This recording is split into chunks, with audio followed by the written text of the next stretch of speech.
हर्षद मेहता की लेक्सस हो, सचिन की फरारी या धोनी की हमर, बड़े लोग जब बड़ी गाड़ियां लाते हैं तो आंखें बड़ी हो जाती हैं। लग्जरी कारों का रौला ही ऐसा है। स्टेटस सिंबल, लेकिन सिंबल की होती है कीमत, वो भी तगड़ी। इसलिए ये गाड़ियां एक बड़े वर्ग के लिए पहुंच से बहुत बाहर रही हैं। लेकिन अब इस तरह की लग्जरी गाड़ियों तक पहुंच कुछ बढ़ सकती है। कैसे, जानेंगे आज। हेलो, मेरा नाम है उपासना और आप देख रहे हैं लल्लन टॉप का डेली फाइनेंशियल बुलेटिन खर्चा पानी। Brought to you by Sonata.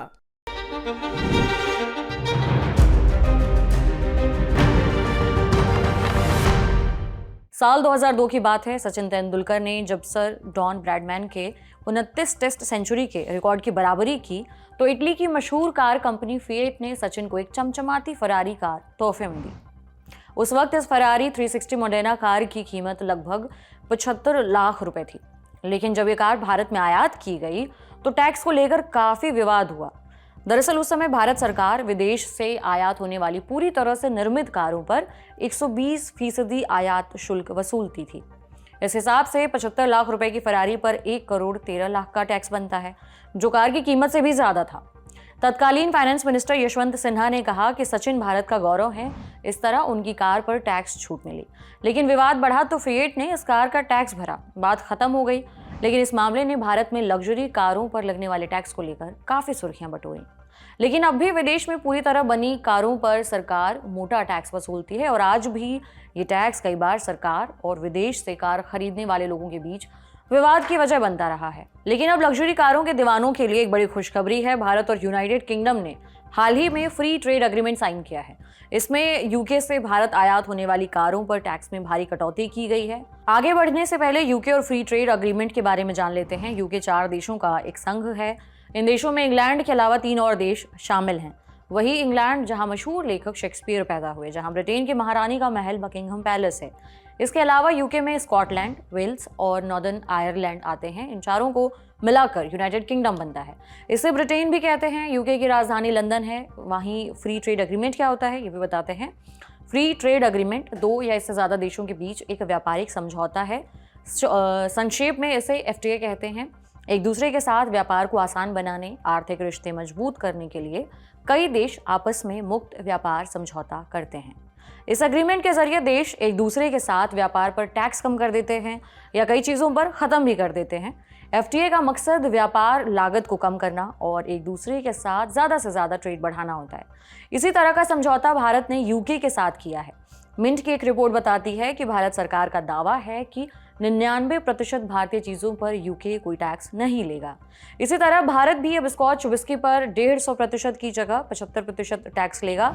लेकिन आज हम यहाँ सिर्फ लग्जरी कारों और महंगी बाइक्स की बात करेंगे। मिंट की एक दूसरी रिपोर्ट में बताया गया है कि भारत और यूके के बीच फ्री ट्रेड एग्रीमेंट से यूके से आने वाली यानी आयात होने वाली कारें और बाइक काफ़ी सस्ती हो जाएंगी। इस डील से यूके में पूरी तरह बने बनाए वाहनों पर आयात शुल्क घटकर महज 10% रह जाएगा। अभी भारत सरकार इन वाहनों पर 100% शुल्क वसूलती है। ये छूट उन आयातित कारों पर मिलेगी जो पूरी तरह से यूके में बनी हैं, यानी कंप्लीटली बिल्ट यूनिट्स, यानी CBU जिन्हें शॉर्टकट में कहते हैं। अभी तक विदेशों से आयात होने वाली CBU पर 100% आयात शुल्क लगता था। इसमें कस्टम ड्यूटी, GST और अन्य सेस शामिल थे। उदाहरण के लिए एक कार जिसकी कीमत यूके में 50 लाख रुपए थी, भारत में टैरिफ और टैक्स के बाद 1 करोड़ रुपए से ज्यादा की हो जाती थी। अब इस टैरिफ में भारी कटौती से आयातित कारों की कीमत में भारी कमी आएगी। ऊपर हमने फरारी का उदाहरण दिया था। फरारी इटली की कंपनी है, इसलिए इस कार पर भारत में टैक्स कम नहीं होगा।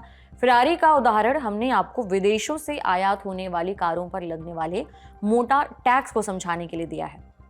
अब जानते हैं कि ब्रिटेन के साथ डील से भारत में कौन से लग्जरी कारों के दाम घट सकते हैं। दरअसल भारत के कई अमीर लोग Rolls Royce, Bentley, Jaguar, land rover, defender, Aston Martin और मैक्लारेन जैसी लग्जरी कारों के दीवाने हैं। ये सभी कंपनियां इन कारों को ब्रिटेन में बनाकर भारत में बेचती हैं। इसलिए टैरिफ 100% से घटकर 10% होने का सीधा मतलब है कि ब्रिटिश लग्जरी कारों की कीमत में 40 से 50% तक की कमी हो सकती है।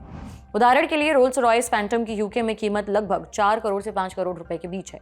भारत में 100% टैरिफ के साथ ये 8-9 करोड़ रुपए बढ़ती थी। 10% टैरिफ के हिसाब से भारत में अब इस कार की कीमत 5-6 करोड़ रुपए तक कम हो सकती है। इसके अलावा ट्रायम्फ, BSA और नॉर्टन जैसी महंगी बाइक्स बनाने वाली कंपनियों को भी फायदा होगा। लग्जरी सेकेंड हैंड कारों की कीमतें भी कम हो सकती हैं, लेकिन इसमें कुछ झोल भी है। मिंट की रिपोर्ट बताती है कि ये छूट सीमित संख्या में कारों पर लगेगी। मतलब ये कि केवल एक निश्चित संख्या में कारें ही इस कम टैरिफ दर पर भारत में आयात की जा सकेंगी। अब समझते हैं कि क्या भारत की कार कंपनियों के लिए खतरा पैदा हो सकता है इससे। मारुति सुजुकी, हुंडई इंडिया पर भले ही बहुत ज्यादा असर ना हो, लेकिन टाटा मोटर्स, महिंद्रा की कारों को खास तौर से लग्जरी सेगमेंट में चुनौती का सामना करना पड़ सकता है। Tata Motors Jaguar land rover की भी मालिक है। ये कंपनी ब्रिटेन में लग्जरी कारें बनाती है और इसकी कारें भारत में भी खूब बिकती हैं। इसलिए एफटीए के तहत आयात शुल्क घटने से अपने प्रीमियम ब्रांड्स जैसे टाटा सफारी और हैरियर के सामने चुनौती आ सकती है। अब जब JLR की कारें सस्ती होंगी तो टाटा की प्रीमियम गाड़ियों की बिक्री पर असर पड़ सकता है। वहीं JLR डिफेंडर या मिनी कूपर जैसी कारें मिड लग्जरी सेगमेंट जैसे कि महिंद्रा XUV 700 और टोयोटा फॉर्च्यूनर को कुछ टक्कर दे सकती हैं।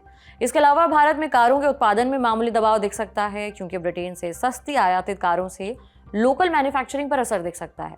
यूके की कंपनियां भारत में मैन्युफैक्चरिंग यूनिट्स स्थापित कर सकती हैं, लेकिन एफटीए से भारत की ऑटो पार्ट्स इंडस्ट्री को फायदा हो सकता है। बता दें कि साल 2024 में भारत ने ब्रिटेन से करीबन 650 करोड़ रुपए की कीमत की कारें आयात की हैं। इसके अलावा 30 करोड़ रुपए की कीमत की बाइक्स मंगाई हैं। अब एक और खबर की बात करते हैं। बात साल 2008 की है। इस समय दुनिया मंदी से जूझ रही थी, लेकिन इसी वक्त मुकेश अंबानी ने एक बड़ा निवेश किया।